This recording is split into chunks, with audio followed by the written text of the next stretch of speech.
Buen día. En este video te mostraré cómo llegar a la pantalla de inicio de Gemini, una herramienta de inteligencia artificial de Google. Comencemos. Para comenzar, abre tu navegador de preferencia y escribe Gemini Google en la barra de búsqueda. Da clic en el primer resultado o accede directamente a gemini.google.com.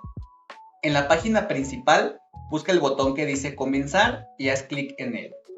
Si ya tienes una cuenta de Google, selecciona la cuenta con la que deseas iniciar sesión. En caso de que no poseas una cuenta, te recomiendo que revises nuestro tutorial sobre cómo crear una, el cual encontrarás en una tarjeta y en la descripción de este video. Dependiendo de tu ubicación y dispositivo, puede que Gemini te solicite configuraciones adicionales, como preferencias de idioma o activación de funciones avanzadas. Ajusta estas opciones según tus necesidades.